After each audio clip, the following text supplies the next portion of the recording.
نحمده ونصلي ونسلم على رسوله الكريم أما بعد فأعوذ بالله من الشيطان الرجيم بسم الله الرحمن الرحيم ما كان محمد أبا أحد من رجالكم ولكن رسول الله وخاتم النبيين وكان الله بكل شيء عليما وقال رسول الله صلى الله عليه وسلم أنا خاتم النبيين لا نبي بعدي وقال رسول الله صلى الله عليه وسلم أنا آخر الأنبياء وأنتم آخر الأمم وقال رسول الله صلى الله عليه وسلم إن الرسالة والنبوة قد انقطعت فلا رسول بعدي ولا نبي أو كما قال صلی اللہ تعالی علیہ وسلم۔ اللہ تعالیٰ نے تخلیق انسانیت کے بعد اس کی رشد و ہدایت کے لیے انبیاء کرام علیہم الصلاۃ والتسلیم کا سلسلہ شروع کیا اور انبیاء کو دنیا میں مبعوث فرمایا۔ اس سلسلہ نبوت کے سب سے پہلے پیغمبر ابو البشر حضرت آدم علیہ الصلاۃ والتسلیم ہیں، اور سب سے آخری پیغمبر سید البشر حضرت محمد صلی اللہ علیہ وسلم ہیں۔ اللہ جل شانہ نے آپ صلی اللہ علیہ وسلم کو عالمگیر نبوت سے سرفراز فرمایا اور آپ پر اس مقدس سلسلے کو ختم اور مکمل فرما دیا۔ اب قیامت تک کسی کو یہ منصب نبوت عطا نہیں کیا جائے گا۔ یہی عقیدہ اسلام میں ختم نبوت کا عقیدہ کہلاتا ہے، اور عقیدہ ختم نبوت اسلام میں بنیادی اور اساس کی حیثیت رکھتا ہے۔ چنانچہ اللہ جل شانہ نے قرآن عظیم الشان میں 100 سے زائد مرتبہ اس عقیدے کو واضح کیا، اور آپ اس کی اہمیت کا اندازہ اس بات سے لگا سکتی ہیں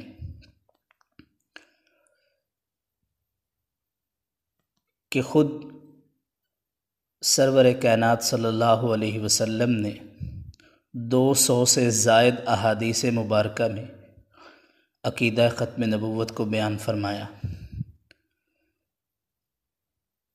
لیکن جہاں اس عقیدے کی قرآن و حدیث میں بڑی وضاحت اور تشریح موجود ہے، وہاں پر اس بات پہ بھی تنبیہ کی گئی کہ آئندہ آنے والے زمانے میں منکرین ختم نبوت کا بھی ظہور ہوگا، اور یہ لوگ اسلام کو مٹانے کے لیے اور جناب رسول اللہ صلی اللہ علیہ وسلم کی ذات اقدس پر قدغن لگانے کے لیے امت مسلمہ میں فتنہ اور انتشار پیدا کریں گے۔ چنانچہ نبی اکرم صلی اللہ علیہ وسلم نے ان فتن کے پیدا ہونے سے پہلے ہی امت کو متنبع کر دیا۔ آپ صلی اللہ علیہ وسلم کا فرمان ہے، اِنَّهُ سَيَكُونُ فِي أُمَّتِي 30 دجالون كُلُّهُمْ يَزْعَمُ أَنَّهُ نَبِيٌّ وَأَنَا خَاتَمُ النَّبِيِّينَ لَا نَبِيَّ بَعْدِي، کہ بے شک عنقریب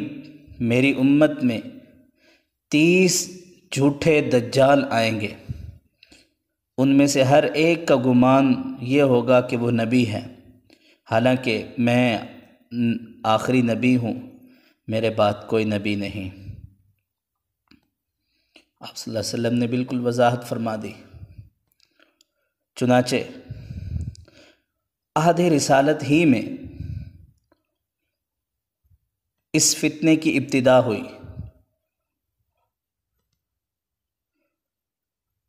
چنانچہ دو لوگوں نے نبوت کا دعویٰ کیا، ان میں سے ایک کا نام اسود عنسی اور دوسرے کا نام مسیلمہ کذاب ہے۔ چنانچہ اسود عنسی کو صحابی رسول حضرت فیروز دیلمی رضی اللہ تعالیٰ نے قتل کیا اور اسے واصل جہنم کیا، جبکہ مسیلمہ کذاب کے خلاف آپ صلی اللہ علیہ وسلم کی وصال کے بعد حضرت ابوبکر رضی اللہ تعالیٰ عنہ جو خلیفۃ المسلمین ہیں، خلیفہ اول ہیں، انہوں نے اپنے دور خلافت میں سب سے پہلا کام ہی یہی کیا کہ مسیلمہ کذاب کو قتل کروایا، ان کے خلاف جنگ لڑی۔ یہ سلسلہ آگے چلتا گیا یہاں تک کہ ہندوستان کے علاقہ پنجاب سے تعلق رکھنے والے ایک شخص جس کا نام غلام احمد قادیانی ہے، مرزا غلام احمد قادیانی نے بھی نبوت کا دعویٰ کیا، لیکن اس نے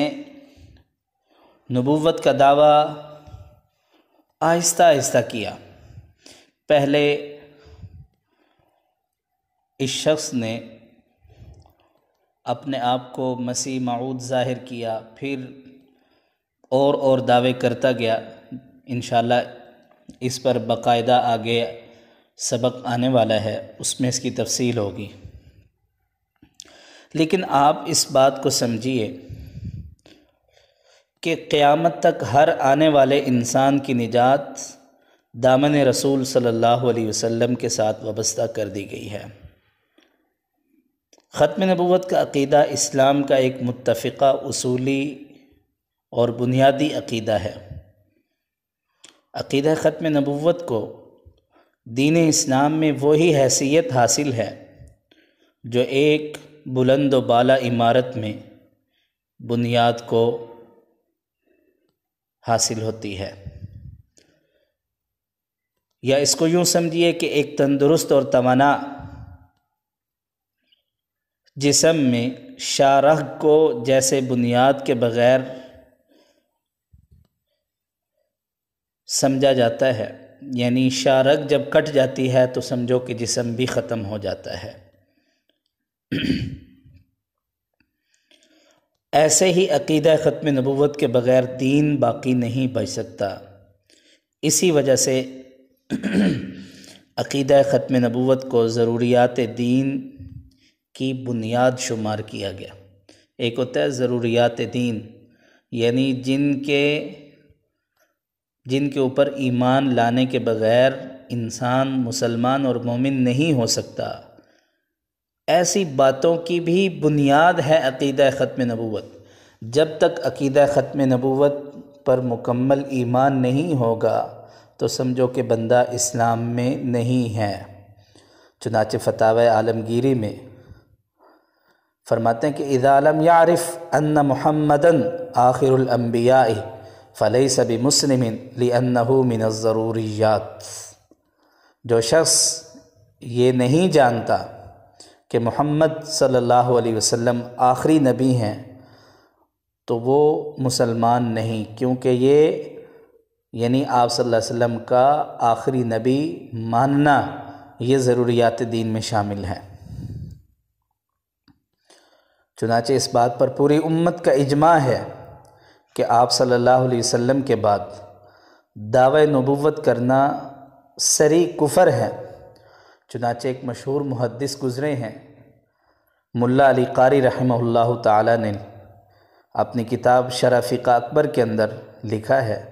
دعوی النبوت بعد نبینا کفر بالاجماع، کہ پوری امت کا اتفاق ہے کہ ہمارے نبی کریم صلی اللہ علیہ وسلم کے بعد نبوت کا دعویٰ کرنا کفر ہے، بلکہ اس سے ایک قدم بڑھ کر سراج الامت